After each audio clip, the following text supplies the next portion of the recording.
compliant with the YouTube channel's requirements, this story has been censored. This means on occasion, a scene may come over slightly disjointed or dropped over the side of the cliff of Where'd It Go Valley, or I'll just silently bleep it out.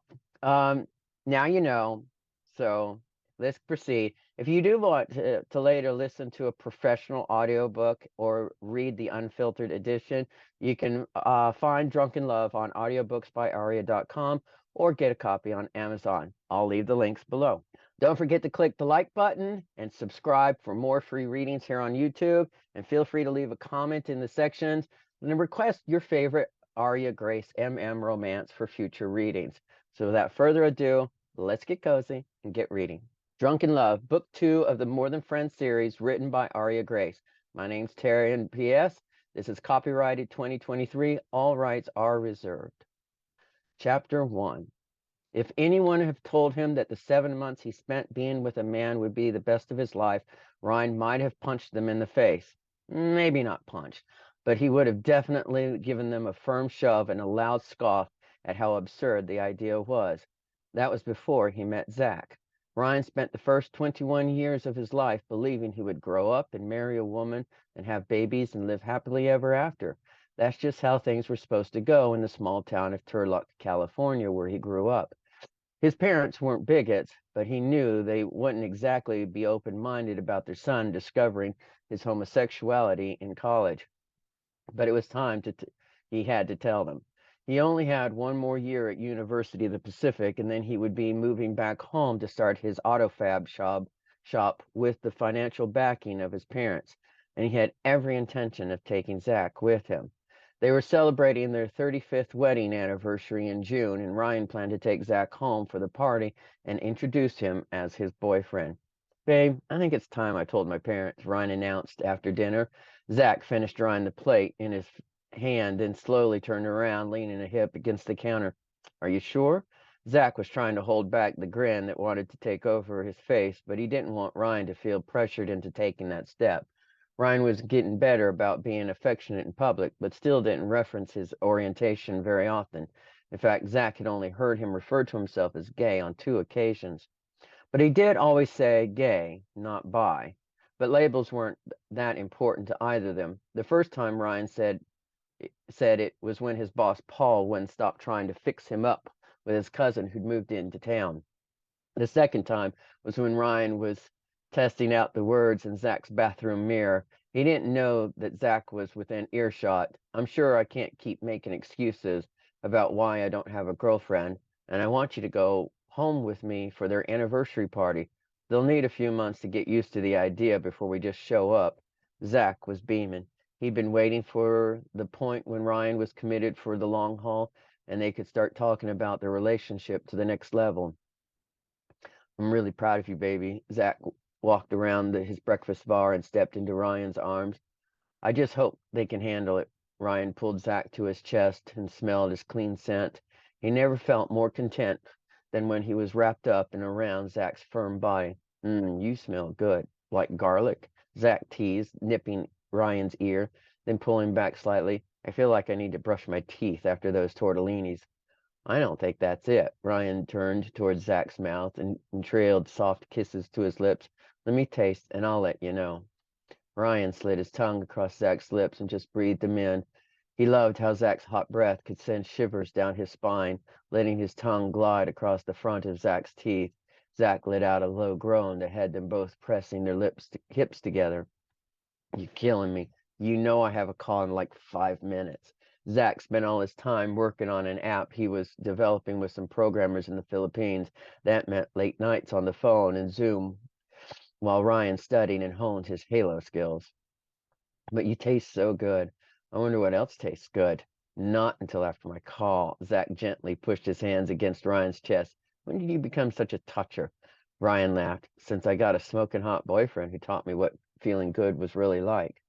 Zach growled and walked back to the sink. Give me 2 hours, then I'm all yours.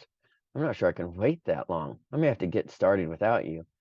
Zach yelped as Ryan snuck up behind him and bit into his neck. The tables had definitely turned since they first got together. Ryan used to be be a frustrated and somewhat repressed prude. He was always willing to try anything Zach suggested, but he didn't initiate new positions on his own. That is until he discovered videos. Since then, Zach could barely keep up.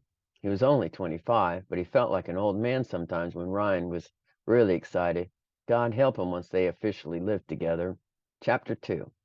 The conference call took more than 2 hours. There was some kind of issue with the way Foodie Wagon, Zach's food truck locator app, was talking to the GPS apps, and the night was looking like a bust. After playing video games for a while and trying to study, Ryan was about to head back to his apartment when he decided to give Zach a little incentive, get off the phone. With a devious smile, he walked into the spare bedroom that Zach used as his office.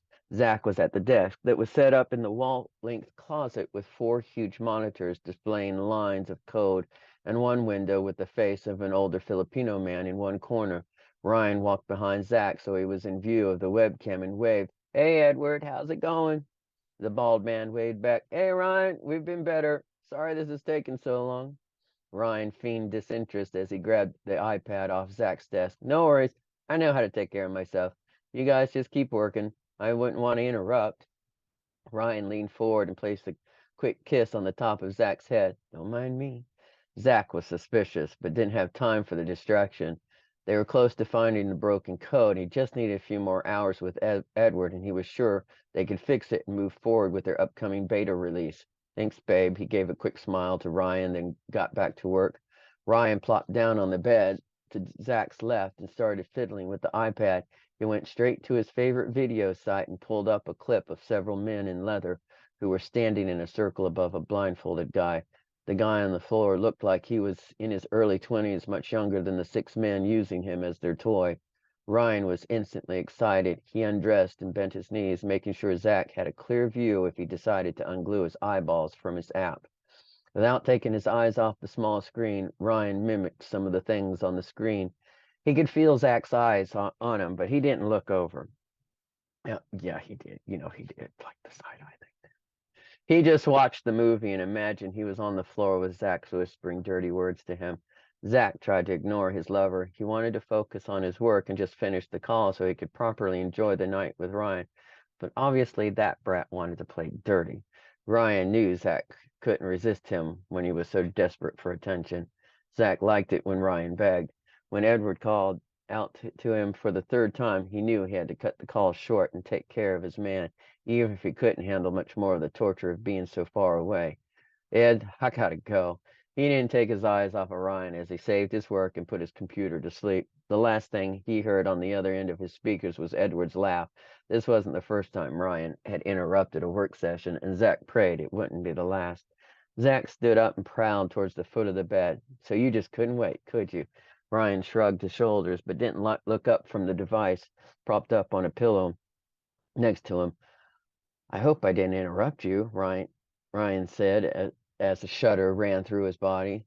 "Do you want me to go to another room?" He could barely get the words out. "Well, now that you've successfully gotten me off the computer, why don't you show me what's making you so excited?" Ryan finally met Zach's gaze with a shy smile and turned the iPad towards Zach, hitting the volume button as he did. The scene showed 3 guys together. Zach's eyes darted to the screen. "You like the leather daddies, huh? Is that what you call them?" Ryan moved faster as he focused on the video.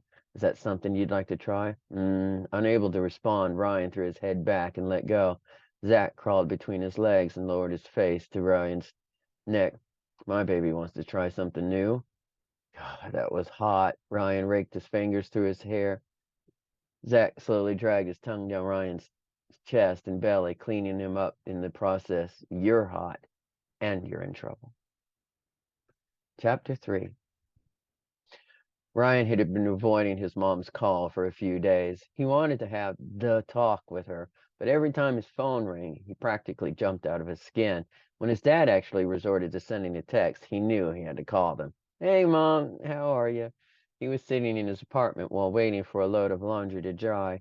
He spent most of his nights at Zach's, but since they hadn't ever discussed Ryan moving in, he still felt the need to go home every day or two to do laundry or have a beer with his friends. "Ryan, is that you, honey?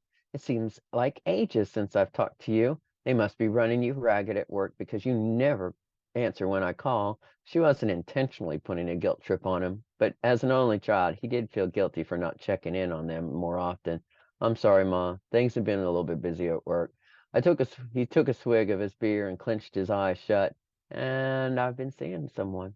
What? You have? What's her name? I want to hear all about her. Does she go to school with you?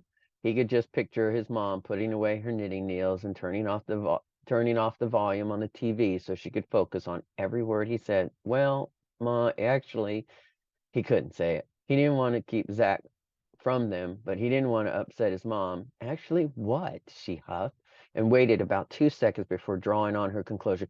Don't tell me she's a single mother or an exotic dancer or something. Ryan laughed. Would being a guy be worse to his conservative mother than being a teen mom? He wasn't sure, but he was going to find out. Actually, I've been seeing a man, Mom. Ryan held his breath while he waited for her to freak out. When she didn't say anything, he thought maybe she had a heart attack or hung up. Mom, you there?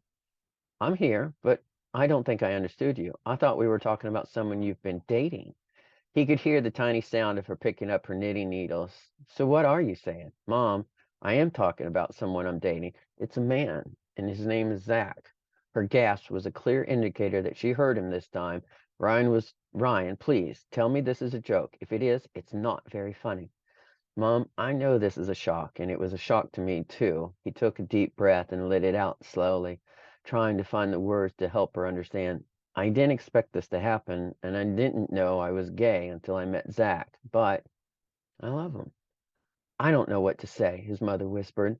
I know. You don't have to say anything. I just wanted you to know because I'd like to bring him to your anniversary party. To our home? The squeak of her old recliner told him she was up and probably pacing the worn carpet in the den. All of her friends will be here. You can't come with a man. She whispered the last part as if the neighbors would hear from across the quarter-acre lot. Mom, no one will care, and if they do, screw them. I'm happy, and I hope you and Dad can be happy for me. You want to tell your father? Are you serious? Well, when Zach and I are sleeping in the same room when we co-visit, I'm sure he'll figure it out. Ryan laughed, hoping to lighten the mood. It didn't work. This is not funny, Ryan. I don't know what they're teaching you at that school, but you need to think long and hard before you make a public declaration like that in front of everyone we know. I know, Mom. I've been thinking about telling you for a while, and I want you to meet Zach. I think you'll really like him if you give him the chance. Hold on. She covered the phone and he could hear a muffled conversation. Your father's home, so I'll have to call you back. Okay. He paused, hoping to find the words to comfort her, but he knew she needed some time to process his news. I love you, Mom. She sighed loudly. I love you too, honey. We'll talk soon. Honey, I'm home. Ryan had been dropping hints about moving in more and more often as the end of the school year approached. He wanted to give up his apartment over the summer and live with Zach for real, but he had to wait until Zach was ready, and the hints seemed to be flying right over his head. I'm in my office, Zach yelled in reply. He was getting off the phone as Ryan walked in. Hey, babe. Zach met Ryan at the doorway with a sweet kiss, then walked him back out to the living room. I just got off the phone with Steve, and there's a food truck convention in Portland next month. I want you to come with me. Ryan tensed at the mention of the name. He only knew of one Steve, but that couldn't be who Zach was talking about. Steve who? Zach reached for Ryan's hand, lacing his fingers through it and bringing it to his lap. You know Steve. My ex. Ryan's stomach dropped. You still talk to him? He knew it was childish to feel hurt by that revelation, but he couldn't help the sense of betrayal he felt. He stared at his hand wrapped in Zach's and willed his breathing to stay even. Yeah, you know he and I have been working together. He's one of my beta testers. Ryan most certainly did not know that. What? He heard his voice crack, but tried to be reasonable. I didn't know it was that, Steve. I thought you were working with someone else you just met. Babe, look at me. He tugged Ryan's arm to get his attention. Ryan slowly looked up, the hurt evident in his eyes. Tell me, what's wrong? I just didn't know you were talking to him and working with him. He took a deep breath and tried to sound calm. So there's a convention? Zach was giddy as he explained. Yeah, it's in 3 weeks, and there will be vendors from across the country. Edward's coming out, and we're meeting with several companies that want to partner with us. I didn't think we'd be ready, but we fixed the syncing problem, so we want to set up more beta sites. What does Steve have to do with that? Ryan still didn't quite understand the connection. Well, he'll be there too. He has a waffle truck, and it's an important networking event. Ryan looked away again, shocked that he was just hearing about Zach's ongoing relationship with his ex. He wants to meet you. Ryan, he wants to meet you. Ryan's head shot up. He knows about me? Zach pulled his boyfriend to his mouth and kissed him hard. Of course he knows about you. I brag about you all the time. You do? Babe, you know I do. Steve and I are just friends and business associates. He knows how much I care about you. After almost 8 months of dating, they still hadn't said the words that they both felt. Zach was afraid of pressuring Ryan into more than he was ready for, and Ryan was afraid of coming off as too needy. Okay, Ryan said, his voice rough from the stupid knot that he had formed in his throat. You'll come with me then? Zach smiled wide and slid his hand across Ryan's chest. If you want me there. Ryan felt more insecure than he had in a long time, but he trusted Zach and didn't want to be a bigger deal out of it than necessary. I always want you with me. Chapter 4. The weeks leading up to the convention in Portland passed quickly.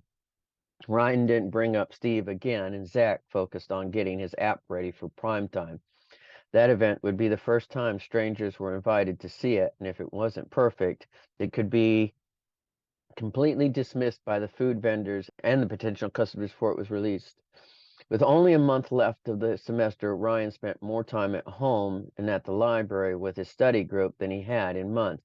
He wanted to give Zach plenty of time to work so they could enjoy a stress-free weekend in Portland.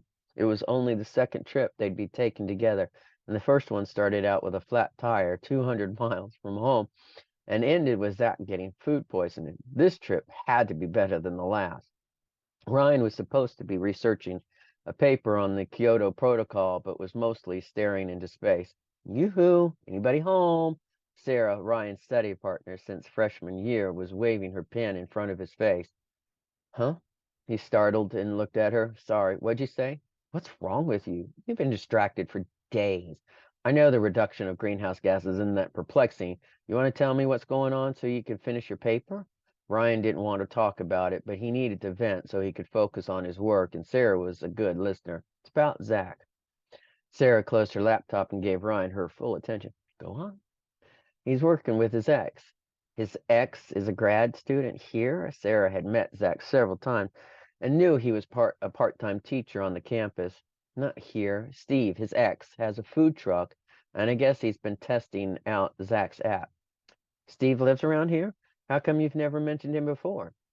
Sarah was chewing on the cap of her pen while she contemplated my problem. No, he lives in Portland. They just talk on the phone. I didn't even know they were talking until a few weeks ago.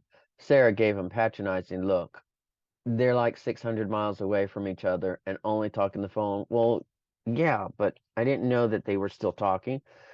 Ryan was starting to regret opening his mouth about it. He realized how petty he was being. So how'd you find out? Zach told me when he invited me to go to the convention. He said Steve wants to meet me. Sarah threw the slobbery pen at Ryan and it bounced off his chest. So what's the problem? Picking up the disgusting pen with 2 fingers, he tossed it back at her. I don't know. I just can't stop thinking about them talking. I don't want them to talk. I don't want Steve to look at Zach and think of him naked or vice versa. It makes me want to puke. When did he become such a baby? He knew he could trust Zach to be honest with him, but a part of him had to wonder if the reason Zach couldn't say he loved Ryan was because he might still be in love with Steve. Ryan, sweetie. Sarah could see how upset he was and reached over to hold his hands across the table. Zach is with you now, and you have nothing to worry about. He adores you. If there was something going on with his ex, he wouldn't have invited you to go on that trip. Ryan nodded, but wasn't 100% sold on the truth of her words. I know. If you're sulking, you're going to ruin the trip for both of you. Just focus on the fact that he's yours now. Make Steve regret ever letting him go and remind Zach as often as you can why he made the right decision when he chose you. Ryan nodded.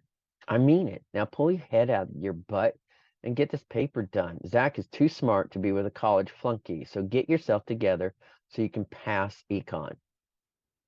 That finally got a smile to creep across Orion's face. Sometime later, Zach was playing Halo while Ryan lay on the sofa with his legs across Zach's thighs, reading a novel. Zach seemed anxious, bouncing his leg and making stupid mistakes on the game he could play expertly with his eyes closed. Baby, is something bothering you? Ryan asked, putting his book down. Do you want to go shopping? Zach hit the button to turn off the TV and shifted his weight so he was looking in Ryan's deep blue eyes. Maybe get a haircut? Ryan couldn't help running his fingers through his light brown waves. Maybe his hair was a little on the longer side of normal, but he didn't realize it was bothering Zach. If you want me to, he said self-consciously. Zach ran his hands up Ryan's calves and under the legs of his loose shorts. I mean, I want to get a haircut. Do you want to go with me? You can just keep me company, or if you want to trim, that's fine. I didn't mean to say you needed a haircut. Do you think I do? I love your hair. I'd like to have something to hold on to, so you don't have to change anything for me. He lightly massaged Ryan's thighs. What do you want to go shopping for? Maybe something for next weekend. I want it to be special. Zach always looked good and was naturally stylish, but Ryan had never seen him so concerned about his appearance. For Steve? Who? He paused for a moment, thinking about what Ryan was saying. God, no, babe, for you. I want to have a special night out with you while we're there. I have something for you. Ryan felt his heart grow with the love radiating from Zach's lusty gaze. You do? Zach nodded and spread Ryan's ankles apart so he could kneel between them. With both hands planted next to Ryan's shoulders, Zach leaned down and placed soft kisses on Ryan's closed mouth. Something I've been wanting to do for a while, and Portland is the perfect city. Chapter 5. The anticipation of his surprise was killing him. Ryan considered so many scenarios. He was in the constant state of anxiety. The ultimate surprise would be some kind of proposal, either for marriage, which seemed a bit premature, or for Ryan to move in, which was the most likely of all scenarios. Zach could be romantic when he wanted to be, but planning weeks in advance was still a shock to Ryan. He even cornered Zach's cousin, Drea, to see if she'd spill whatever she knew. If I knew anything, I'd tell you, she insisted. I promise. But what do you think it is? Ryan accidentally on purpose ran into her outside of her gym and offered to buy her dinner. Has he mentioned anything about me moving in? Dre looked at him funny, then laughed. I thought you did live there.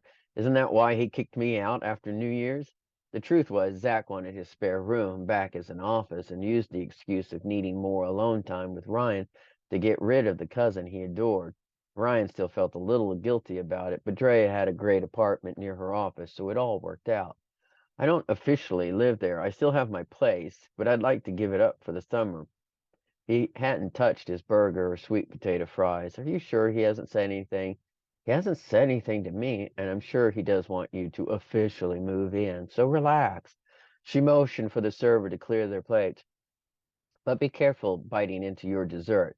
Zach is just corny enough to wedge a house key into your cheesecake, and you're just unlucky enough to crack a tooth on it. Well, that was the truth. They were both able to get out of Friday classes, so they took on an afternoon flight out of Sacramento and arrived in Portland just before 6 on Thursday. Ryan wasn't generally interested in clothes, but he'd packed all his best for the trip. His getting some underwear, his two nicest pairs of jeans, and the only button-up shirts he owned. Since the only pair of dress shoes he had were in his closet at his parents' house, he bought a new pair of casual loafers that looked good with dark denim. He still had no idea what Zach had in mind, but by the time they had arrived at the Heathman Hotel in downtown Portland, he didn't care. He just wanted to get his man alone and naked. I was thinking of maybe just doing room service tonight and staying in since I have meetings most of tomorrow, Zach said as they got into the elevator up to head for their room on the 8th floor. So you can check out downtown or take a tour or whatever you want. Ryan pressed Zach up to the mirrored walls and nipped at his neck. Staying in tonight sounds good. Zach kissed him hard, then pulled back as the car stopped on the floor. I want you to have fun and check out the city, but be ready by 7 tomorrow night. I've got plans for us. Ryan grabbed both small suitcases and walked straight to their room without another word, eager to start with literally be. They didn't leave the room for the rest of the night, so when Ryan woke up to an empty bed on Friday morning, the feeling of loss was immediate. There was a single rose on the nightstand and a note that read, have fun in the city. See you at 7, Z.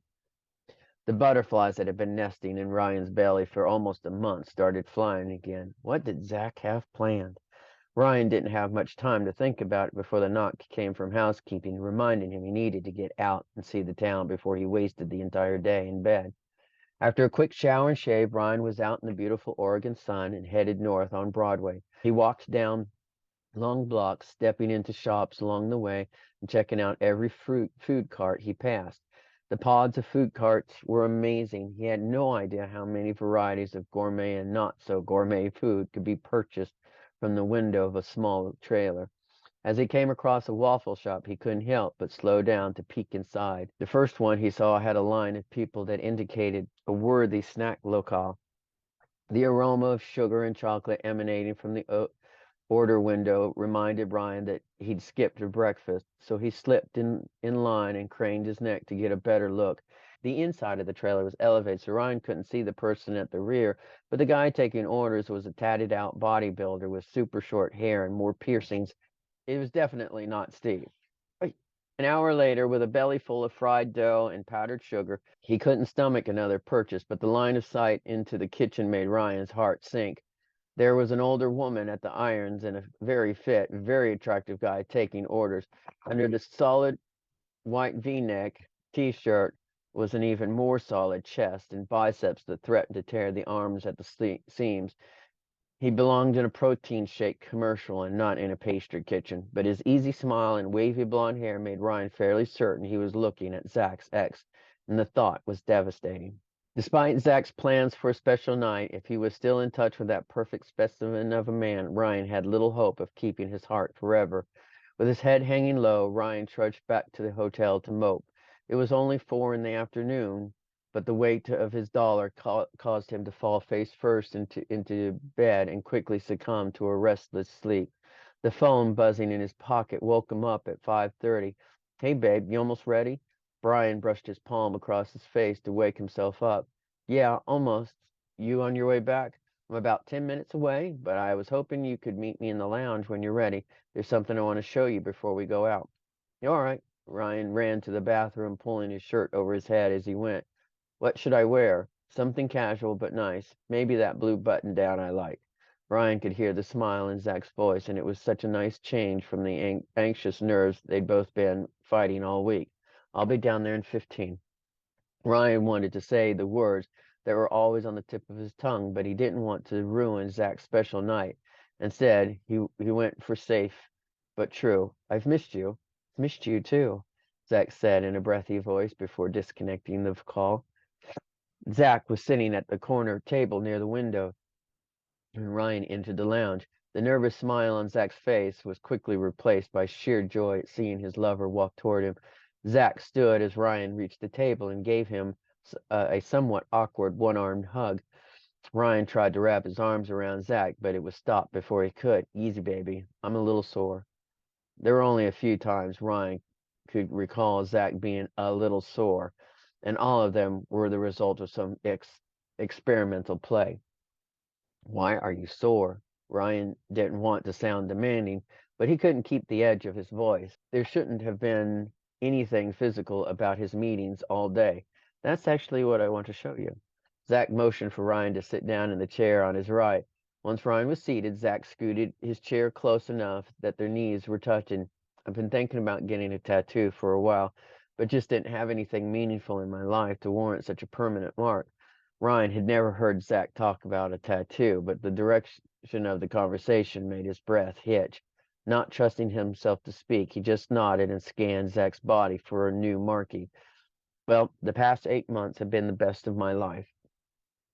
Zach held Ryan's left hand between his, then continued, I didn't expect you to walk into my living room and embed so deeply in my heart, but I can't tell you how grateful I am that you did.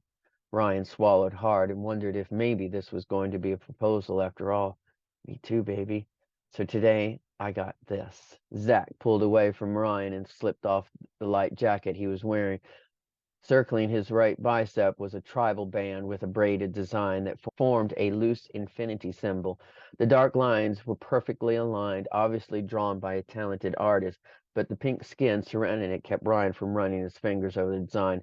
It's amazing. I love it, Ryan said in awe. I'm glad you like it because Zach watched Ryan's reaction closely when he extended his arm above his head and displayed the circle that connected the two ends of the cord design. It's for you. There was an intricate line pattern over the washer-like image that Ryan had to stare hard at, but when he saw that the lines connected to spell his name, he gasped. His eyes immediately locked with Zach's. Both sets glistened with love as the permanence of Zach's declaration was realized. Do you like it? Zach barely got the words out before Ryan crushed his mouth with his own. I love it. And after hoping and waiting, Ryan finally heard the words he'd been holding back for months. I love you, Ryan, Zach said against his mouth. Ryan wrapped his arms around Zach's neck and nuzzled into his warmth. I love you too, Zach. I don't expect you to get a tattoo, but I did get this for you if you want it. Zach produced a small gift box from his jacket pocket and handed it to Ryan. Ryan took a deep breath and counted to 5 before opening the rectangular box. Lying on a pillow of cotton batting was a leather rope chain with the same design as Zach's tattoo, but in gunmetal gray metalwork. When he looked closely, Zach's name was woven into the lines of the pendant. It's perfect. Ryan put the empty box on the table and immediately clasped the choker-length necklace around his neck. It feels like a collar. Ryan smiled. I love it. Zach gently fingered the butter-soft leather. It looks good on you. Hooking a finger underneath, he tugged once, and Ryan instinctively leaned into him. Don't take it off, okay? Ryan nodded, staring into the chocolate pools of Zach's eyes. Never. Ryan reached for the lid to the box, but Zach stilled his hand. There's one more thing in there. There is? The box looked empty, but when he lightly shook it, he heard the thud of something else. Lifting the cotton, Ryan found a single key, the key he'd been hoping for, the key that meant so much more than the gesture itself. I want you in my bed every night. I want to be with you every morning, Zach smirked. I hope you'll decide to move in completely, but even if you keep your apartment, you have full 100% access to my place, and I hope you'll choose to call it home someday. Ryan nodded, this time not able to hold back the stray tear that fell. I want to. Now. Zach pressed his forehead to Ryan's and closed his eyes. You have no idea how happy that makes me. Ryan slipped the key into the slot of his wallet that also held an emergency protection. The symbolism of keeping those together was not lost on either of them. If they were committing to each other long term, disposable protection would soon be a distant memory. Standing up and pulling Ryan with him, Zach said, let's go celebrate. Up in our room?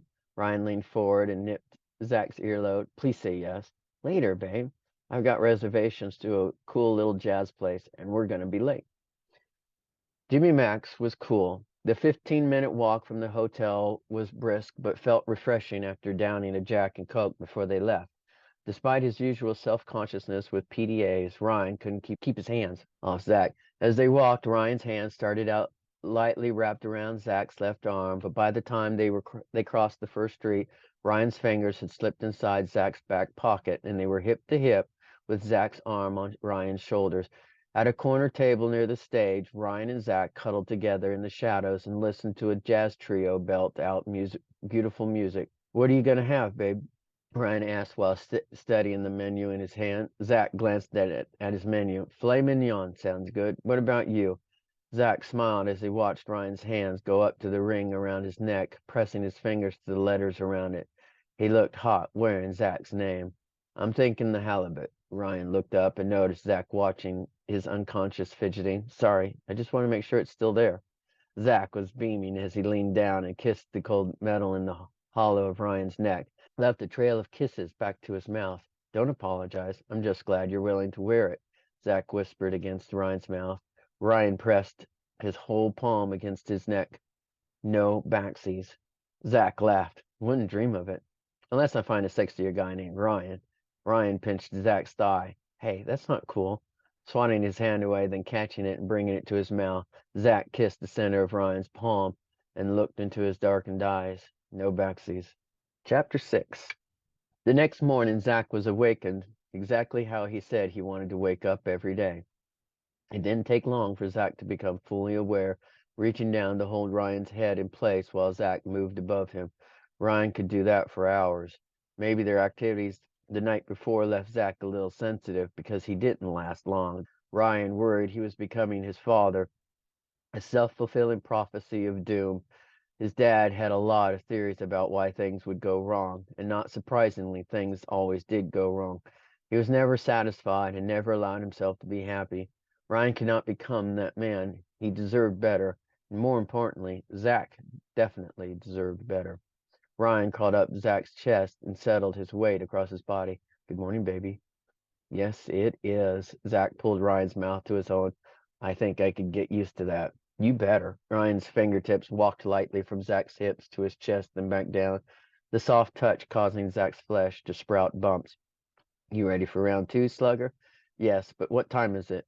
Zach reached for his phone, putting too much pressure on the sensitive skin around his tattoo. Ow, that thing hurts.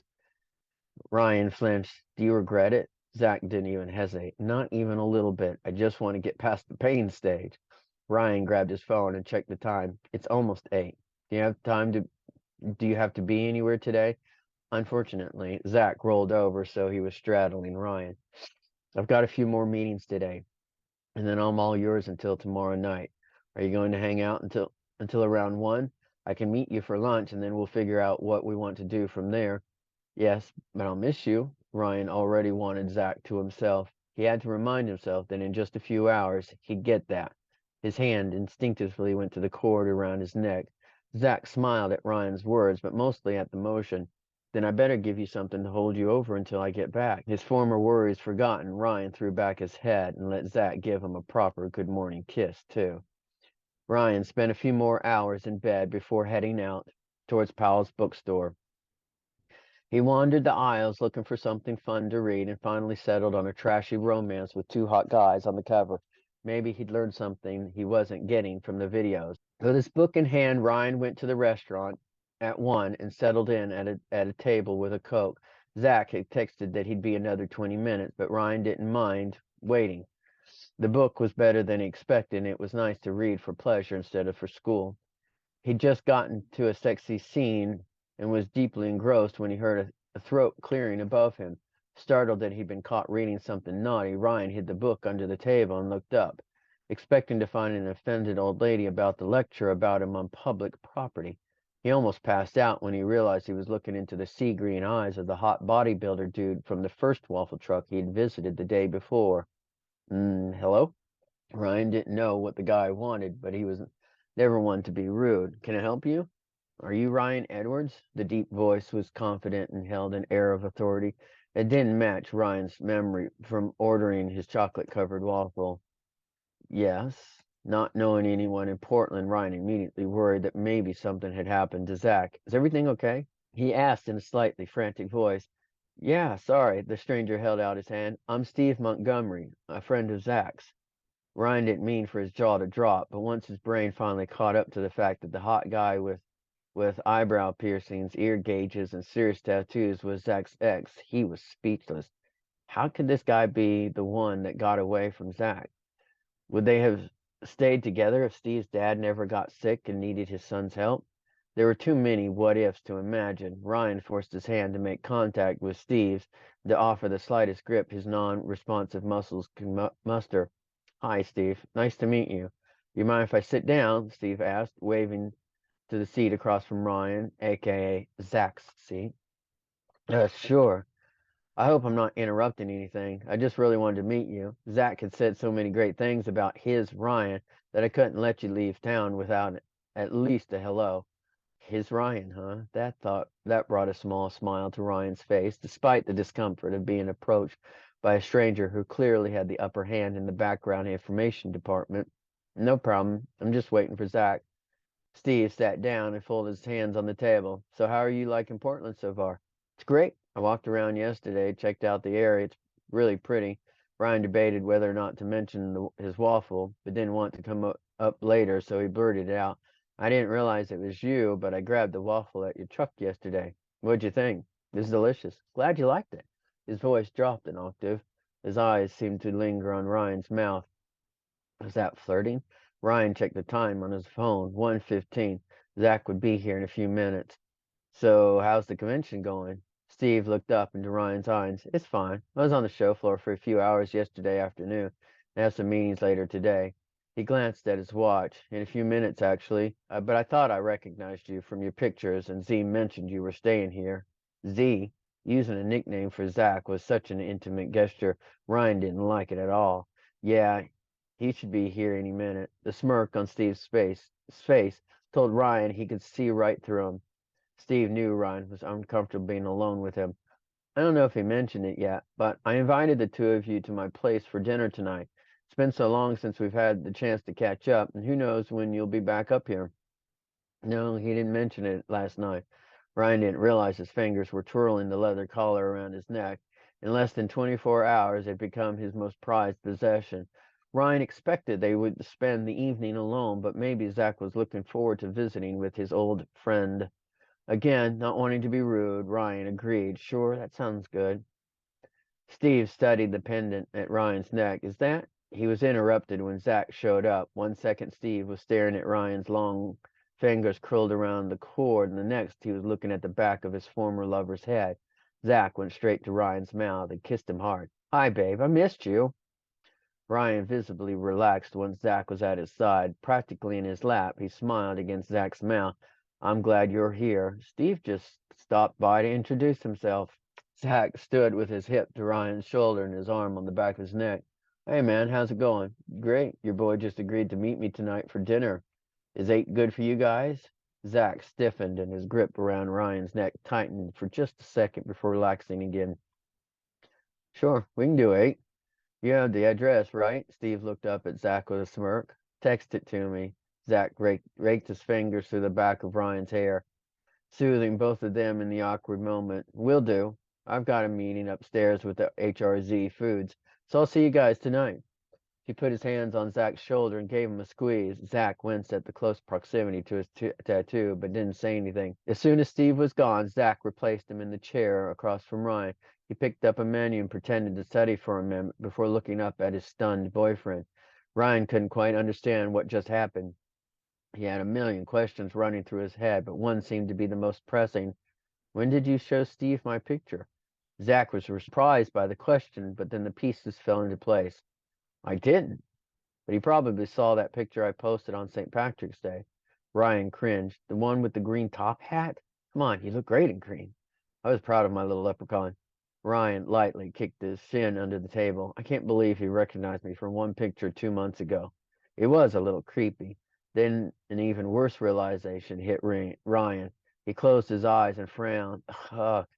What? The picture wasn't that bad. Zach seemed annoyed at Ryan's sensitivity over the silly photo.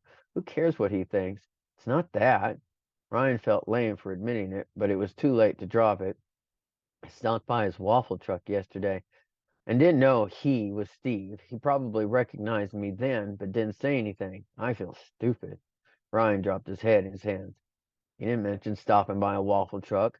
Now Ryan felt stupid and insecure. I forgot about it by the time I saw you. He peeked at Zach from under his long golden lashes. Zach smiled and doing some recon. I was just wandering around and they smelled good. When I saw the guy working there, I didn't think he could possibly be Steve. Why not? Zach reached his hand across the table and waited for Ryan to drop it into his. Ryan laced his fingers. It was Zach's, feeling instantly better at the skin contact. I didn't think he was your type, Ryan said quietly, looking into Zach's eyes for reassurance. He was at one point, and now Zach leaned across the table and pulled Ryan to him by the nape of the neck. Now my type is clean cut with wavy blonde hair that is long enough for me to drag him up my chest after I filled his mouth. Ryan shifted in his seat, his jeans suddenly feeling tighter. Is that so? That is so. Zach gave him a quick kiss and let him lean back in his seat. So, you want to have dinner with him tonight? Not really. He made it sound like you had already agreed. Zach laughed. No, I didn't. But he can be very persuasive. I guess it'll be fine. We can do a quick dinner and come up with a reason to bail right after dessert. Ryan smiled. And then I get you all to myself, all to yourself. Chapter 7. They arrived at Steve's house at exactly 8 with a bottle of Crown Royal. Steve didn't drink one, and Ryan didn't want to go empty-handed. He lived in a 1950s brick Tudor in a suburban neighborhood. Not at all what Ryan expected. Welcome to my home. Steve opened the door wide and invited them in. Ryan wanted to bring you something. Zach handed Steve the purple velvet bag. Steve accepted the gift and gave Zach a half hug. I like him already, Z. This house is amazing. Ryan stood in the large foyer, im- impressed by the modern feel of the old home. You live here alone?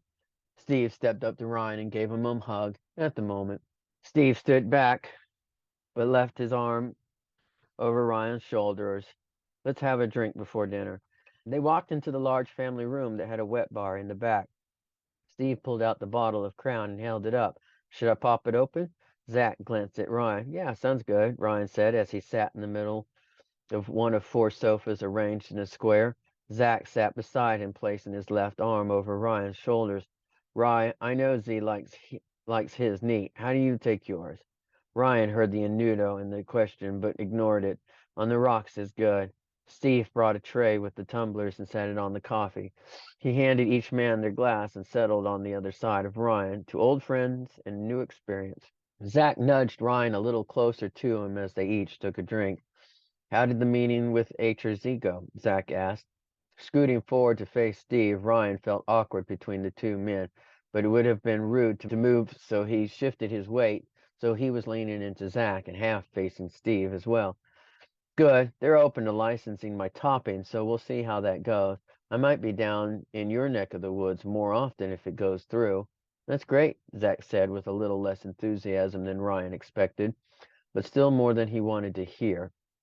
But I don't want it to talk about work. Ryan must be sick to death of hearing you complain about code and partners. Tell me what tell me how you met. Zach never complained to Ryan about work, but he didn't correct Steve. Zach just let Ryan tell the story about how they were introduced by his cousin Drea. So you were straight? Steve inspected Ryan with a new fascination lingering on his thighs and the slight bulge he could see from the angle he was sitting in. Feeling the heat of his gaze, Ryan shifted his leg, allowing some slack in his slim-fitting jeans. Yeah, I probably still would be if I'd never met Zach. Ryan placed his hand on the inside of Zach's thigh and rubbed it softly. Zach let his fingers caress the skin behind Ryan's ear as he shared the story of the night that changed both their lives forever. I didn't think you had it in you, Z. Steve's smirk made the innuendo less supple. Not with how much you like to be the one putting it in. Ryan almost spit the last of his whiskey, but managed to keep it to just a dribble. Before he could wipe his face, Steve brushed his thumb across the drops on Ryan's chin. Allow me. He put his thumb in his mouth and held it for a moment before slowly dragging it through his teeth. You guys ready to eat? Zach and Ryan were both caught up in Steve's little display, but quickly snapped back to the present. Zach cleared his throat. Yeah, let's do it. Ryan was at his side with terrified eyes. Zach pulled him in for a soft kiss and leaned into his ear. Don't worry about Steve. He likes to play games, but he's harmless. You're not mad? Ryan wasn't sure how to react to the obvious tension in the room. Of course not. Zach pulled back and looked into his eyes. I trust you. You can relax. But if it makes you uncomfortable, just give me a signal and we'll take off. Ryan nodded, not sure what to think. Did Zach want him to flirt back? Did Zach want to flirt back? All he knew for sure was that Zach, I want to just smack Ryan. Okay, I just want that to be said. I want to smack him. All he knew for sure was that Zach told him to relax. So when Steve refilled their glasses, brought them to the dining table, Ryan finished his in one shot. Steve brought two plates from the kitchen and set them in front of Zach and Ryan, who were seated across from each other at one end of the table, then went back for his own. Once they were all seated, Steve reached for both men's hands and held them. I'm really glad you can make it tonight. I've been looking forward to this since I heard you were coming to town. Ryan gave him a tight smile, but kept his eyes on Zach. He couldn't read Zach's feelings, and it was driving him crazy. The curry chicken that Steve had delivered from a local restaurant was delicious. Not too heavy and good with the whiskey that kept appearing in his bottomless glass. By the time dinner was over, they moved back to the sofa and were all laughing at the stories Steve and Zach shared for their times together. Ryan felt pangs of jealousy when the stories got too intimate, but he kept reminding himself that Zach was with him now, and that's all that mattered. So you really like that thing, don't you? Steve said to Ryan. Ryan had zoned out. His alcohol-addled mind was already thinking about getting Zach back to the hotel. That collar you're wearing, he looked at Zach. That is what it's meant to be, right? Zach shrugged, watching Ryan finger the braided leather. It's whatever he wants it to be. Ryan didn't know how to take that. What did you intend it to be? He asked Zach. A symbol of my love. Zach lifted his sleeve and showed Steve his new ink, a matching set. Steve lifted his brows and moved to kneel between Zach and Ryan, closely inspecting the tattoo and comparing it to the pendant Ryan wore. Marco did this? Zach nodded. Yeah, thanks for the referral. He's really good. That he is, Steve laughed, and sat up on the table with his knees between Ryan and Zach's thighs. This might be even more fun than I imagined. Zach froze, his grip on Ryan unconsciously tightening. What is? Ryan asked, innocently walking into the trap Steve was setting. The three of us, together, tonight. Steve stood with the drink tray for yet another round of refills. Ryan's eyes almost bugged out of his head as he turned to Zach. He's not suggesting a three-way, is he? He whispered. Zach nodded, his eyes conflicted with emotions. Have you done that before? Ryan was shocked, but also a little turned on by the image of being with Zach and another man. Zach nodded slowly, his eyes locked on Ryan's, looking for any signs of disgust or fear. He didn't find any. Are we going to do it? Ryan asked, not sure which answer he wanted to hear. Do you want to? Zach wrapped Ryan's hand in his and held it against his chest. Ryan looked up at Steve, and a small shudder passed through his body, and his lips curved upward. If you want to. Zach looked down at their joined hands and took a deep breath. I'm okay with it if this is something you want to try. You just have to promise me to stop if you don't feel comfortable. Ryan nodded, a broader grin replacing his tentative one. Do we need rules or anything? What's okay? Zach was relieved that Ryan suggested rules, so he didn't have to. He looked up as if trying to think of ground rules, even though he knew exactly what he wasn't okay with. Maybe we should say no mouth kissing, and probably he doesn't top me or you. Sounds fair. Ryan seemed excited. Everything else is okay? Everything else that you're comfortable with is okay. Is there anything that you don't want me to do? Zach asked, almost hoping Ryan would have some rules of his own. I can't think of any. He was giddy at this point. Chapter 8.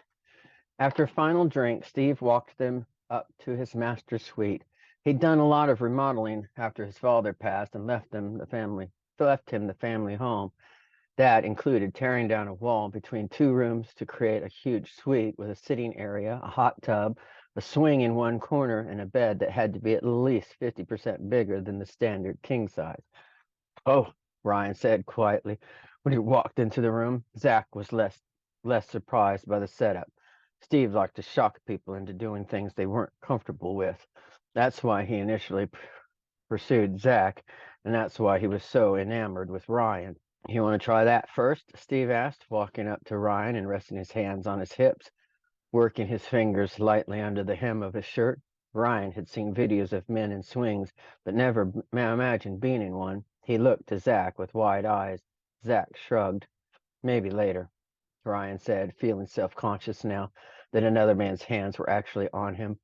Zach had explained the rules to Steve before they walked upstairs, and everyone agreed to follow them. But Zach also knew Steve well enough to not believe he'd stick to them. It would be up to Ryan to keep himself in check. Sensing that Ryan was feeling uncomfortable, but still eager to continue, Zach pulled him to the bed and gently shoved him to a sitting position. Zach crawled onto Ryan's lap, straddled his legs, but keeping his weight on his own bent knees while he lifted the shirt over Ryan's head.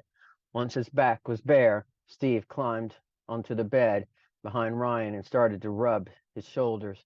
The second pair of hands was a shock at first, and Ryan froze in place, but once Zach's mouth met his again, Ryan relaxed and leaned slightly into Steve's chest, letting the dual sensation rule him. It was easy for Zach to forget about Steve because he kept his eyes closed and his attention completely on Ryan. Still bearing his own weight, he couldn't even feel Steve's presence as he fisted Ryan's hair with one hand and fingered his hard nipple with the other. Zach sucked on Ryan's tongue into his mouth and swirling it with his own before allowing his boyfriend to reciprocate. They were in their own world, and Steve didn't exist to Zach. Denial worked well for Zach. Let his hand roam down Ryan's chest to his thigh, but found Steve's hand already there. Zach's instinct was to be mad, but he pulled back and sat on the tip of Ryan's knees, watching his hand expertly work his boyfriend. When Zach looked up, he saw two pairs of dilated eyes staring at him. Trying to stay in the moment, Zach stood up and undid his jeans, letting them pool to his feet. He lazily watched the man he loved enjoying the touch of another. Ryan's eyes were glued to Zach as he started to rock into Steve's hand. Steve kissed Ryan's neck, leaving a bright red patch under the ear. Zach growled, "No marks." Steve stilled all motion. Ryan's eyes flew open at Zach's, up to Zach's, and his hand went to his neck, covering the wet spot. Steve grinned. "Sorry, I'll be more careful. Your boy just tastes so pure." Warden dropped to his knees in front of Ryan. Zach's mouth covered Ryan, washing away the other man's scent and soaking it in his own. Zach was already regretting the decision to come upstairs, but it was too late to change his mind. Ryan wanted to experiment and had interest in being dominated. Zach wouldn't deny him his needs. He just wanted to control the situation as much as possible, make sure no one went too far. Shortly later, Zach heard the breathy tones of his name from Ryan's lips. It was the only thing that calmed his frayed nerves. Zach moved up to Ryan's mouth and kissed him. He pulled back to take off his shirt, and Steve moved into his place, licking Ryan's chin and dragging his tongue across Ryan's lower lip, not kissing him, but entirely too close to it. Knowing he was pushing the boundaries, Steve pressed his hand against Ryan's chest until he was fully reclined on the bed. He stood and dropped his clothes, taking a moment to admire the guy on his bed. "He's an angel, Z." "He is," Zach said. "What do we do next?" "Ryan, babe, what do you want next?" Ryan opened his eyes, and they flew to Steve's intimate piercing. It seemed to be calling to Ryan like a siren. "Can I touch it?" He looked back to Zach for confirmation. Zach could feel his heart breaking as he watched Ryan almost drooling over Steve's body. Steve was exceptionally well endowed, and the piercing was new since they broke up, but not a surprise. Steve had been talking about getting one for a while. Zach nodded and faked a smile as Steve approached Ryan's eager hands. As soon as it was within reach, Ryan used two fingers to gingerly trace the cool steel, then around the silky skin. Steve moaned quietly. "Go ahead, Angel. It won't bite." Zach's stomach flipped at the endearment. Ryan's did too, but for the opposite reason. "It's so big," Ryan said. It wasn't clear of what he was referring to, but Steve was proud of both. "Do you want to lick it?" Zach had to fist his hands behind his back to keep him from punching his ex in the mouth. He'd changed his mind. This wasn't okay, and he wanted it to stop immediately. But when he looked down at Ryan to shake his head that it wasn't cool with him, the look of excitement and lust that filled his eyes stole Zach's breath. Ryan wanted Steve. He wanted to be with another man. Zach could stop him, but was that fair? Was it realistic to think Ryan could be happy with him forever if he never experienced another man? Would he always wonder what he was missing out on? Zach had to give him this night to at least get it out of his system. Swallowing the boulder in his throat, Zach crawled up beside Ryan and pressed against his side. There, but not interfering. There, but not. There, but forgotten. Ryan tentatively licked the tip of the stainless steel jewelry and felt Zach's fingers trailing from his armpit down his side almost to his knee, then back up again, a feather-light touch that he interpreted as reassurance that Zach was close by and what he was doing was okay. He closed his eyes and wrapped his lips around the jewelry. The cold metal clanked against his teeth in an uncomfortable way, so he pulled off and sat up before leaning over to try again. Ryan's backside was in the air and pointed at Zach. He wanted Zach to take the hint, but he was being unresponsive to Ryan's wriggling invitation. "Baby, please, I need you." With a small smile, Zach positioned behind Ryan and kissed his soft skin. Steve reached out and grabbed Zach in an iron grip that only Steve was allowed to use. Zach didn't like the pressure, but it was a good reminder for him to stay focused on Ryan rather than get caught up in his own needs. After several minutes, Ryan grunted and collapsed against Steve's legs. I want more. Zach's heart was pounding and he couldn't speak. He didn't want to hear the words that came next, so he waited for Ryan to speak. Ryan flipped over and looked at Zach. Baby, will you? Zach laughed as his heart was jump-started by the relief he felt. He kissed Ryan hard in the mouth, sloppy tonguing him. For the record, the answer is always yes. And then we're bleeping out some stuff. Are you okay, baby? I'm good. Keep going, Zach looked briefly to Steve as if suddenly shy about being watched. Zach stood beside Ryan, so Ryan looked over too. Harder. Zach's command refocused Ryan's attention where it belonged, on the man he was planning to spend the rest of his life with. Anything you want, baby. Zach tilted his chin toward the ceiling and closed his eyes as he felt the sting of Ryan's fast movement. He wanted more, knowing the pain would distract him. He couldn't even look at Steve without wanting to throw him out the window, so he pretended they were alone. He was so focused on denying where he was that he didn't notice the change in rhythm or the gasp from Ryan as Steve moved in behind him.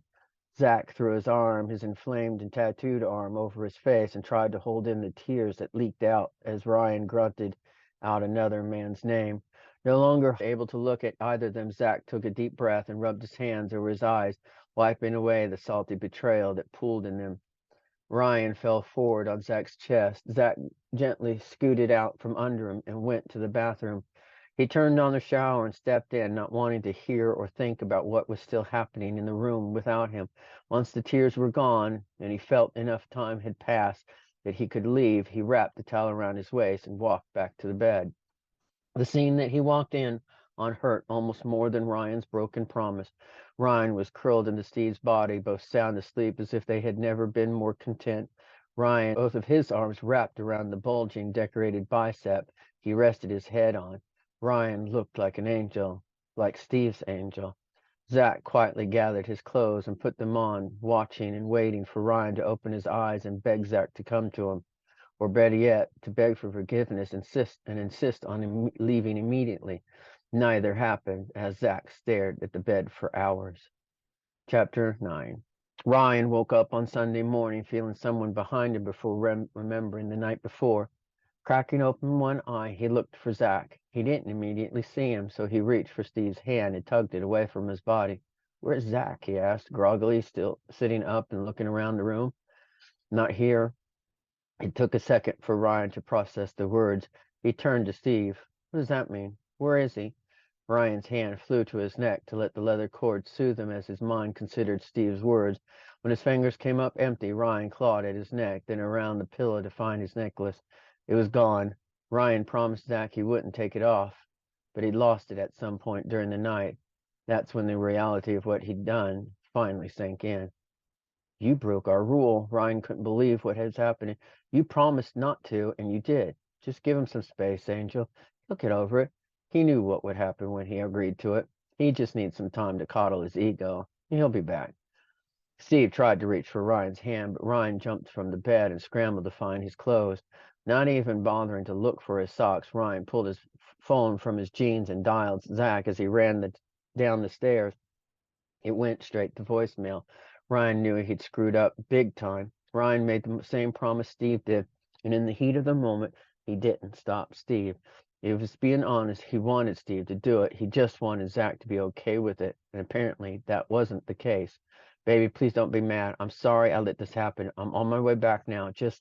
I'm sorry. Ryan didn't know what to say to express how angry he was at himself for getting caught up in the moment and letting a stranger take something he'd only given to Zach, something he'd planned to only ever give to Zach.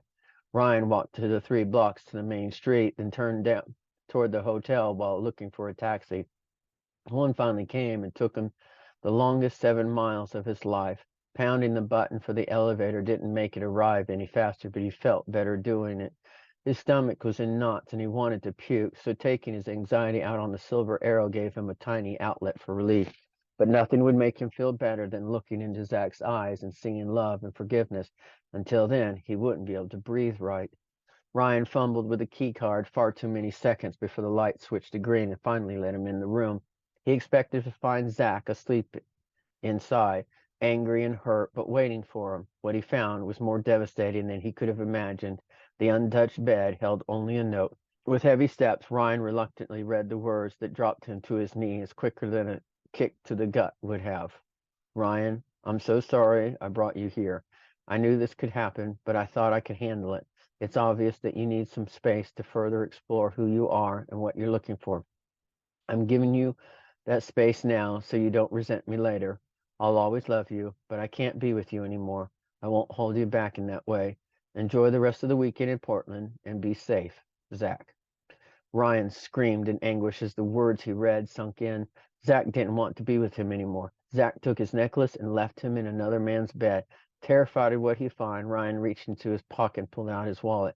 Before he looked inside, he knew the key to Zach's apartment was already gone. Within the span of 48 hours, Ryan had received the greatest gifts he could have asked for, had the most intense experience of his life, and then lost the only person he would ever truly love. In zombie mode, he packed up his stuff and left for the airport. His ticket was for 6 p.m. flight, but he was able to get a standby seat on the 2:30 to Sacramento. Ryan felt numb when he thought about the finality of Zach's note. He didn't leave room for forgiveness or a second chance. Zach was saying goodbye for good. By the time Ryan got back to Zach's apartment in Stockton, it was almost 7. He couldn't eat or drink anything and was feeling lightheaded as he walked up to the door of what could have been his home if he wasn't so stupid. After knocking calmly didn't work, Ryan got a little frantic. He tried the door while knocking faster. Zach, baby, please open up. Ryan felt for the spare key above the door sill, but it was gone. He pounded harder. I know you're mad, but please just talk to me. We can work this out. Brian fell to the ground with his back against the door and dialed Zach's number. He didn't hear it ring inside, so either Zach wasn't home or he'd turned off his phone. Not sure what else to do, Ryan called Drea. Hey, sweets, are you guys there yet? She must have been confused. I know. Aren't you with Zach? No. Do you know where he is? He called this morning and said he'd be gone for another week. You're not with him? She sounded confused and worried as Ryan felt. Ryan's raw throat started to burn as he coughed and tried to keep his voice from cracking. We had a fight and he left Portland early. Did he tell you where he's going? You guys don't fight. What happened?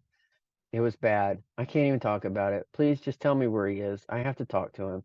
His voice was quivering, but he couldn't will it to be steady. I'm sorry, sweetie, but he didn't say. I assumed you were going with him. Ryan pushed off the ground and slowly started down the steps. If you hear from him, will you let him know? Okay. Yeah. I know he loves you. So you just need to give him some space. Whatever happened can be fixed. Ryan wasn't so sure, but he held on to her words like a lifeline. I hope so, Dre. Chapter 10. Ryan left no less than 20 messages for Zach on both his home and mobile phones. Then he started emailing his business account, knowing that he had to check that no matter how badly he wanted to hide from Ryan. By Tuesday afternoon, when he hadn't heard a word from Zach, Ryan knew it was too late. Damage was done, and Zach wasn't going to forgive him. What he did, no matter how inevitable it was in that situation, was unforgivable. Ryan felt 10 times worse than he did when he broke up with Brooke. He didn't even miss her when they finally called it quits. He just didn't know how to be single.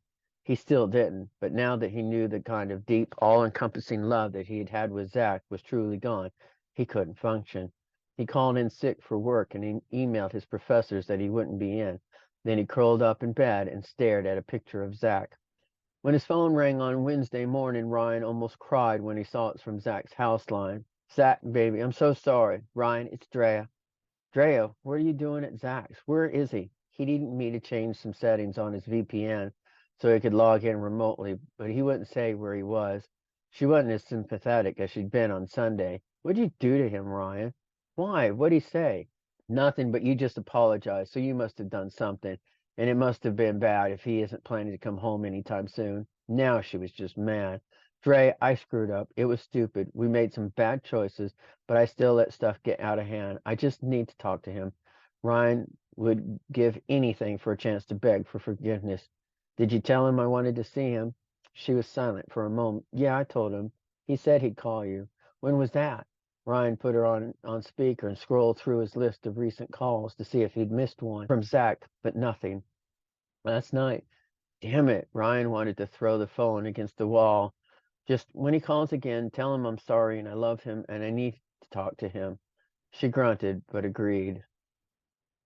Unable to skip any more classes, Ryan trudged into the shower, then dragged himself to school, forcing himself to pay attention to the material he missed.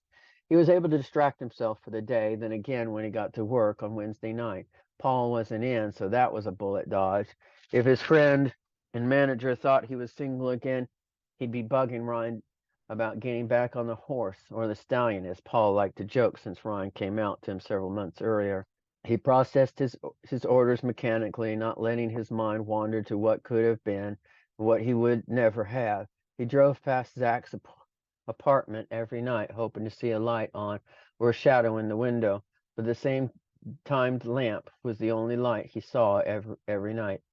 When a few nights turned to 3 weeks, Ryan knew he had to let Zach go. He wouldn't get over him, but he had to stop waiting for him to come home.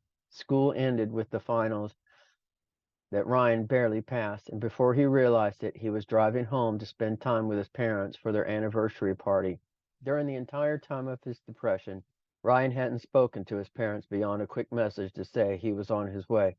When he arrived at his childhood home, his father couldn't look him in the eye, and his mother gave him a hug and looked behind him and then at his car in the driveway. Where's your friend? She asked when she realized Ryan was alone. He couldn't make it. Ryan didn't want to explain anything to his parents. He didn't want to talk about Zach at all, and hoped they would sense his despair and back the hell off for once in his life. Well, why not? His mom looked at her husband and back to her son.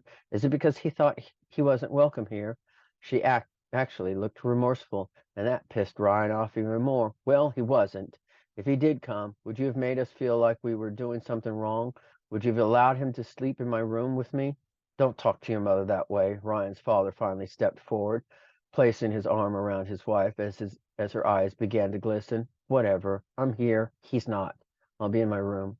Ryan shoved past his shocked parents and didn't look back. At 7 o'clock on the dot, a light knock brought him out of his daydream. Honey, dinner will be ready in 5 minutes. Thanks, Mom. He wasn't hungry, but it wasn't their fault. It was his fault, and he couldn't take it out on his parents any longer. As he approached the table, the aroma of his mom's famous pot roast woke up his neglected taste buds, and his stomach rumbled. That smells really great. He sat in the seat that was his for the first 18 years of his life, right next to the empty seat that he'd imagined Zach sitting in when they came together. Do you want to talk about why you've lost so much weight?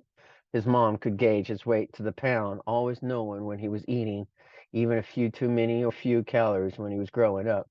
Not really. He shoved a piece of tender steak in his mouth without making eye contact with either parent. Does it have anything to do with you arriving alone? As much as he didn't want to talk about it, he had to give some kind of explanation after forcing them to accept that he was bringing home a boyfriend. The short answer is yes, we broke up. I don't want to talk about it. I'm sorry if I upset you, but you can stop worrying. I'll probably be single for the rest of my life, so you can forget I ever said anything about being gay. Ryan's dad almost choked on his food, quickly reaching for his water to clear out whatever he'd semi-inhaled during Ryan's confession. Ryan's mom shot her husband a glare, then looked back to her son. I can't say we're glad you broke up, but I do think you might have rushed into some kind of experiment. It's probably for the best that you are taking a break to reconsider your options. Ryan put his fork down, took a deep breath, and counted to 10. He didn't want to blow up again, but he didn't think he could handle any more talk about exploring options. I'm not going to talk about this anymore. Please drop it, or I'll go home. He looked both parents in the eyes until they nodded, agreeing to drop the subject. Later that night, Ryan went for a walk along an aquifer that ran behind his parents' property. After a quick Google search, he found a number for Steve Montgomery in Portland. He dialed 3 times and hung up before actually letting it ring on the fourth attempt. When a man answered, Ryan almost dropped his phone in horror. Zach, he whispered. Ryan, he exhaled, Eddie, I can't do this right now. He sounded breathless. Ryan couldn't either. He hung up and did finally throw his phone right into the waterway. Zach went back to Steve. That's why he was mad after their night together.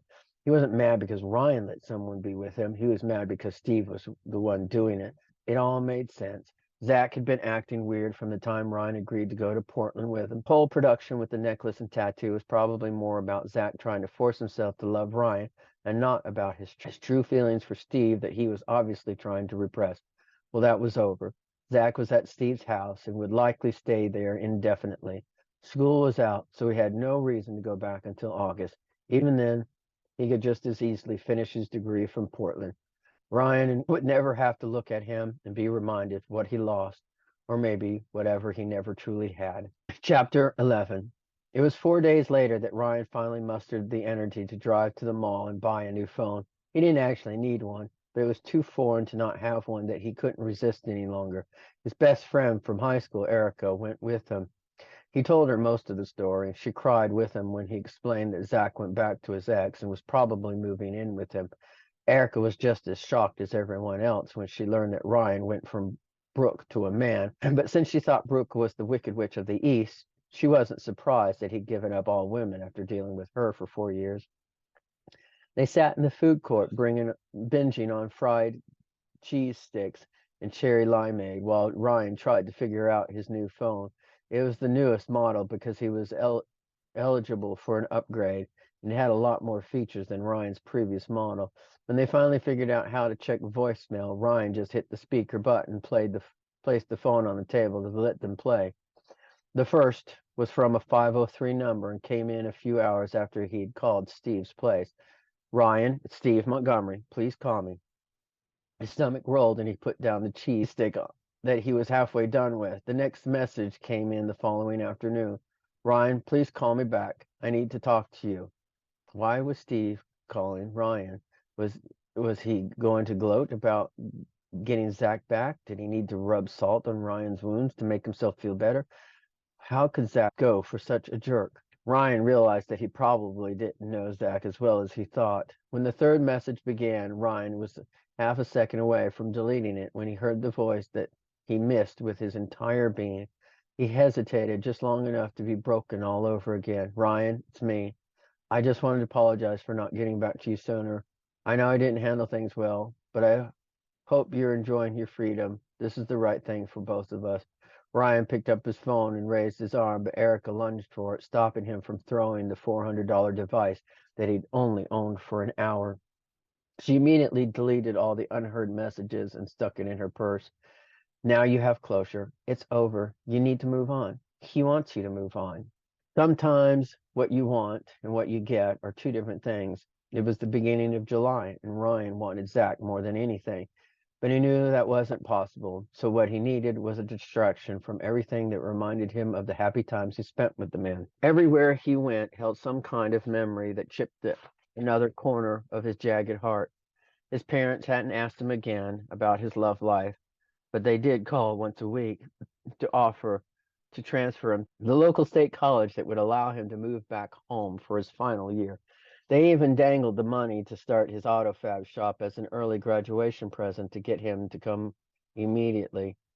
Their misguided conservative love for their only son allowed them to believe if he was away from the temptation of big city life, he would find a nice girl and settle down with. They wanted Ryan to be happy, but they really wanted him to be happy with a woman. Chapter 12. When Erica called and invited him to spend the 4-day weekend with her in Santa Cruz, he quickly agreed. He took the day off work and hopped in his car to make the 2-hour drive to the beach. Erica's parents had a timeshare on the water that they let her use every year.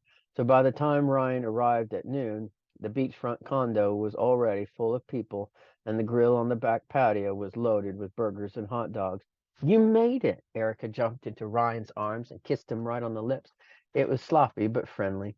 Her breath smelled like coconut, and he knew she'd already started the pina coladas. He loved this girl. I wouldn't miss it, Ryan pasted on a smile, promised himself to let go of the pain for a few days and just enjoy the mini vacation. I want you to meet everyone. She turned to the two guys and four women in the room. Everyone, this is Ryan. Ryan, this is everyone. He laughed as he placed her back on her feet and waved to the crowd as a whole. He figured out names soon enough. Where should I put my stuff? He picked up his duffel with his right hand and grocery bag of booze and snacks he brought with his left. You can stay with me in the master bedroom. I know you don't like my parts anymore, so I'm okay with sharing a bed if you are. She tried to look sexy, but was mostly being silly. I'm sure your parts are wonderful, but I promise to be a gentleman. I can't even think about touching my own parts, much less someone else's. It was true. Ryan was back to zero interest, but he preferred it that way. It was easy to be uninterested when you were single and depressed. Oh, you poor baby. She stuck out her lower lip out in a pout. My friend Luke is coming down. He's excited to meet you. Oh, you didn't. She quickly cut him off. I didn't. I promise. Walking him back to the master bedroom, she directed him to a dresser so he could unpack. He's also nursing a wounded heart. I think you guys could have fun together. You're only here for a few days. You can have fun. Besides, he's staying in town, so it's not like he'll be with us the entire time. Ryan took a deep breath and turned on his friend. I appreciate the thought, but I'm not ready for a fling or whatever. I'll be polite to Guy, but I'm not going to hook up. Her wicked smile made him reconsider unpacking. His gut was telling him to get back in his car and drive himself home, but he promised to have a fun weekend, and he tried his hardest to do it. Don't make any promises until after you see Luke. She skipped out of the room, rejoined her friends on the patio. Once Erica was gone, Ryan unpacked his clothes into one dresser, then changed into a pair of board shorts. They hung off his hips a little too low after the weight he'd lost, but he'd looked pretty good. He took the bag of groceries to the kitchen and slipped outside to actually get names of the people he'd be spending the weekend with. Shannon and Mike were the only couple. Dan was Mike's best friend and seemed to have an eye on Erica. Brittany and Sierra seemed more interested in each other, but he couldn't tell if they were just close friends or more than that. Ryan accepted the beer that was handed to him, then went to the grill. Mike flipped the juicy burger onto a bun and gave a plate to Ryan. Hope you like medium rare, he said. It's perfect, Ryan added the fixings and poured some chips on his plate before settling around the patio table with the others. The only available chair was at the end of the table with Erica on one side and Sierra on the other. So how do you know Erica? Sierra asked. Ryan was popping a chip in his mouth, but swallowed quickly to answer her. She grew up next door to me. We went to school together since kindergarten. Erica squeezed Ryan's forearm. I had such a crush on Ryan in school. Ryan turned pink and just shook his head. You were and still are out of my league. I was too dorky for a girl like you. Erica was 5 foot nothing and weighed about 90 pounds wet. She was always on the arm of a football player, but still snuck into Ryan's room at night and cuddled with him to talk about boy problems or his problems with Brooke. He should have noticed the signs back then that he wasn't completely straight when he never tried anything with her. Dorky's the way to go. Erica's philosophies about life were always interesting, to say the least. You spend your high school and college years hiding out with the closeted jocks. Then you find a sweet dork to marry and spend the rest of your life with. Those words hit a little too close to home. Zach was probably dorky in school with his video games and programming classes. He'd grown into a brilliant programmer that worked out every day and could have made Ryan happy for the rest of his life. Ryan was about to let the depression seep back into his demeanor when the doorbell rang. I'll get it. Erica jumped up and ran into the condo. Ryan took a bite of his burger and tried to keep up with the conversations happening around him, when a deep voice broke around the crowd. Hey, Mike, how's it going? Ryan looked up and saw a dark-skinned man hugging Mike. Luke, bro, you're surviving? Mike patted his shoulder tenderly. Getting there. Luke pulled Shannon out of her chair and twirled her around. Hey, beautiful, long time. Too long, she said, squeezing tightly around his neck. You can't isolate yourself like that anymore. We've been worried. Ryan knew he was eavesdropping on a private conversation, but his curiosity kept his eyes glued to the newcomer just a few feet away from him. I'm here now. He gave her a kiss on the forehead and stepped back. I'm doing okay. Well, better. With a smile, he turned to the rest of the table just as Erica appeared beside him. Luke, you remember Brittany and Sierra from Stan State? I do. He leaned in to kiss each of them on the cheek. You ladies are lovely as ever. Dan stood and walked around the table to greet him with a half hug. Good to see you, Luke. I'm sorry for your loss. He was a good man. Luke nodded once and plastered the smile back on his face. Thanks, I appreciate it. Erica grabbed an extra chair and shoved it into the space between her and Ryan. Come sit by me and Ryan. He's one of my best friends from childhood. The annoyed glare Luke shot to Erica said everything Ryan was afraid of. Erica was trying to set them up, and Luke was just as uninterested as Ryan was. Ryan stood to scoot his own chair over a few inches to make room. While he was up, he reached his hand out to Luke. Good to meet you. You too. Erica mentioned you a few times, he said. He gave Ryan a knowing glance. Ryan laughed and sat back. Sorry about that. I'm sure whatever she said is grossly exaggerated. Luke gave him a quick once-over, not lingering, but not repulsed. I doubt that. Ryan was fairly sure he wasn't being flirted with, but he still felt a tiny flutter in his belly that hadn't been there in almost 2 months. After filling up on junk, the four women decided to go lay out on the beach. The sun was boiling, so Ryan excused himself to go sit on the hammock with his book. Mike and Dan grabbed fishing poles and headed towards the dock to see if anything was biting. Luke went down to the water with the girls for a little while, but wandered back onto the patio just as Ryan was starting to doze off behind his sunglasses. Mind some company? Luke said, startling Ryan. Oh, were you asleep? Luke reached out to steady the swaying hammock so Ryan didn't fall out of it. Not really, just zoning out. Ryan looked around and realized they were still alone. Yeah, pull up a chair. They sat quietly for a while, just listening to the breaking waves and the murmurs of children and seagulls in the background. Once the silence became awkward. Sounds like you've lost someone recently. I'm sorry to hear it. It wasn't any of his business, but he didn't know anything else about the guy, so he just went with it. Yeah, Luke twisted the thin band around his left finger. My husband died last Christmas. He coughed once to clear his throat, then continued with a solid voice. He was in a car accident. Ryan felt like a jerk for bringing it up. He should have just asked Erica for the story when they were alone. Wow, I'm sorry. That must have been awful for you. Luke just nodded as he stared at the horizon. Ryan took the time to really look at him closely. Luke looked Brazilian, with darkly tanned skin and black eyes that matched his short black hair.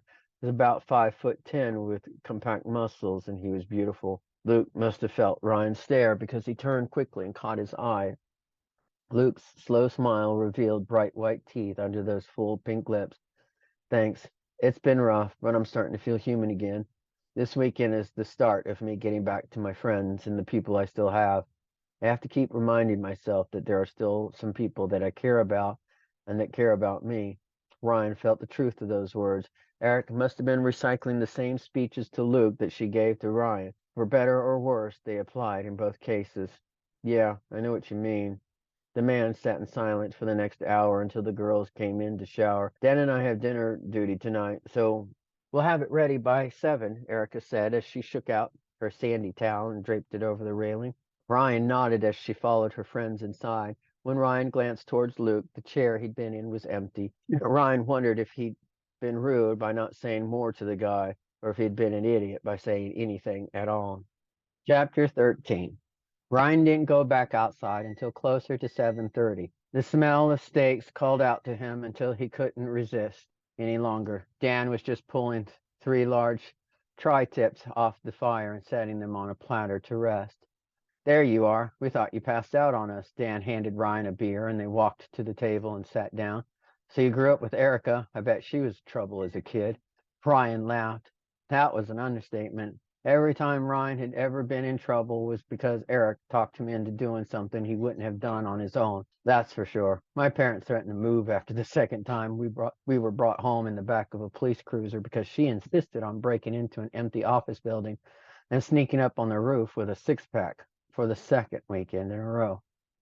How old were you? Dan asked, amused instead of frightened away. 15.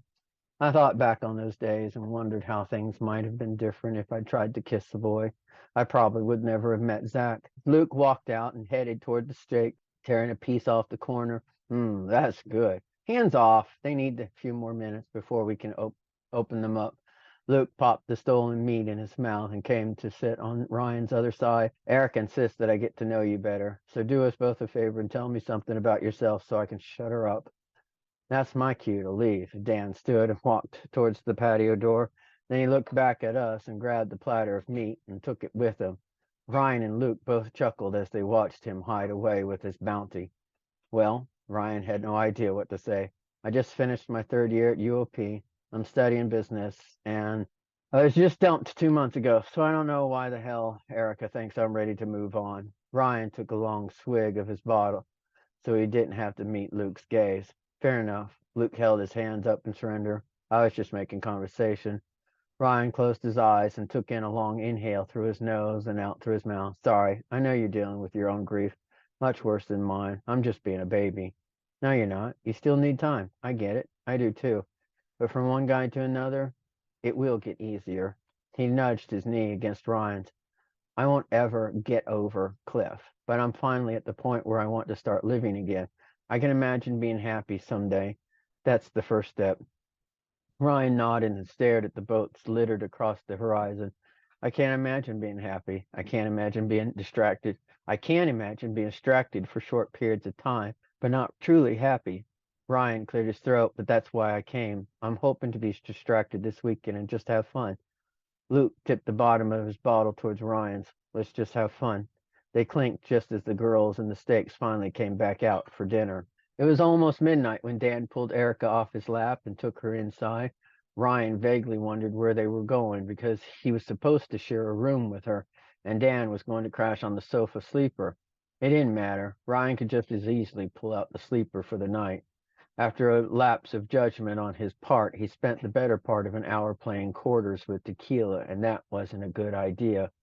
He was on the brink of either passing out or puking when Luke nudged his elbow. Want to walk with me? Hoping that would soothe his stomach and his head, Luke agreed and stumbled out to the moist sand. Dressed only in board shorts and a hoodie, his skin felt cold, but his insides were burning.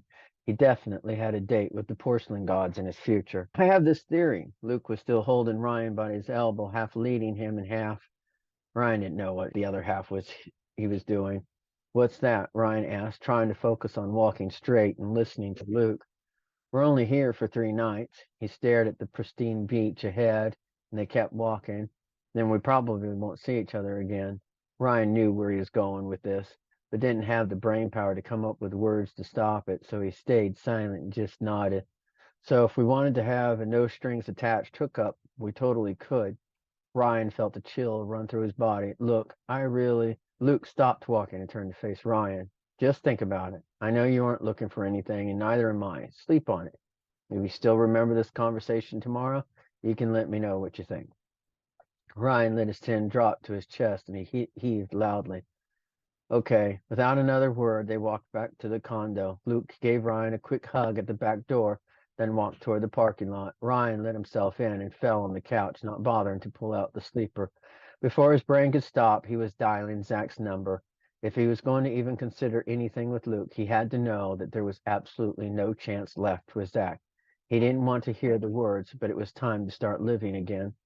Ryan didn't look at the time, so when Zach's sleepy voice picked up, he panicked and almost hung up. Ryan? Zach cleared his throat, and Ryan could hear the sheets rustling. Are you okay? No, it was the truth, and the only thing he could say. Where are you? Do you need a ride? Zach was anxiously pulling on a pair of jeans while he waited for Ryan to respond. Why are you doing this, baby? Doing what, Ryan? Where are you? I don't want him. I want you. But you've got Steve. Ryan's verbal diarrhea poured out and he couldn't stop it. He wants me, but I want you. Why don't you want me? Never mind. I know I can't compete with a guy like that. I'm sorry I called. I hope I didn't wake him too. Ryan hung up and switched the ringer off his phone. He was asleep before Zach was given a chance to call back. Chapter 14. Tequila was not his friend. In fact, the cruel bastard who invented the poison should have had his fingers blown off for creating such a foul beverage that could taste so good on the way down, but was heinously disgusting on the way back up. Ryan prayed for the sweet relief of death as he pressed his cheek to the toilet seat and wiped his sweaty brow with the toilet paper. When he could finally stand up without swaying, he peeled off his clothes and stepped into a cold shower. The shock of the water helped clear his head and wash away the filth from the night before. Just as he had that thought, he vaguely remembered calling Zach. He prayed it was just a dream as he turned off the water and quickly dried off before walking out to the living room in nothing but a towel. He found his phone and was pressing the call history when it buzzed silently in his hand. It was Drea. Uh-oh. Hello, he shouldn't have answered, but he was a glutton for punishment. Oh, thank God. Are you okay? Hi, Dre. Yeah, I'm fine. Well, not fine, but I'm okay. What's going on? Ryan truly couldn't remember his conversation, but he must have said something completely dumb for Dre to call. Zach's freaking out because you called last night, then hung up. Are you home now? Is he mad? It was a stupid question, but the thought of making Zach even more angry was devastating. I didn't mean to upset him. Sweet, he's just worried. He didn't know where you were. I'll tell him you're safe at home. I'm not. Ryan shouldn't have said anything, but his big mouth never knew when to quit. You're not safe? I'm not at home. I'm in Santa Cruz with some friends, but I'm safe, and I promised not to bug him again. Ryan felt his stomach roil. It was good to hear from you, Dre. Ryan disconnected the call and tossed the phone back on the couch as he ran to the toilet again. He was cursed to never go another vacation for as long as he lived. It just got worse and worse each time. Ryan considered going home, but after a nap and another shower, he felt better by early afternoon. It was the 4th of July, and there was a big fireworks show planned. He'd spend one more night there, then head home on Saturday and trying to salvage the rest of his weekend. He didn't look at his phone again. To save him from himself, he stuck it in his duffel bag and left it there when when they headed down to the sand for a bonfire while they waited for it to get dark. Picture time, Shannon announced, arranging everyone with the sunset in the background. Eric was on one side of Ryan and Luke was on the other. After 5 variations of the same pose were taken, Shannon let them relax with their hot dogs and marshmallows in front of the fire. By the time the sun was full down, it was after 9 and there was a sharp chill in the air. The fireworks started at 9:15 on the dot. The group stood on the edge of the shore and watched the colorful lights decorate the sky from boats in the distance. Those are my favorite, Luke said quietly, leaning into Ryan's ear. Which ones? Luke held Ryan's bicep and pulled him down so he could speak in his ear to be heard over the loud squeals of children and the booming explosions.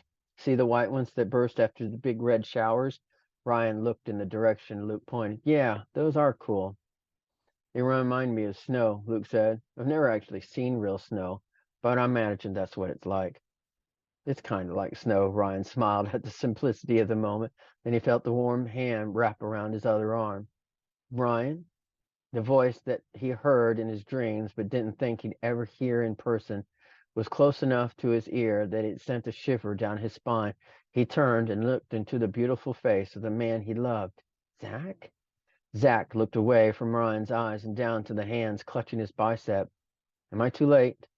Ryan followed his gaze and yanked his arm away from Luke, almost shocked to see it there. Luke held his hands up and took a step back.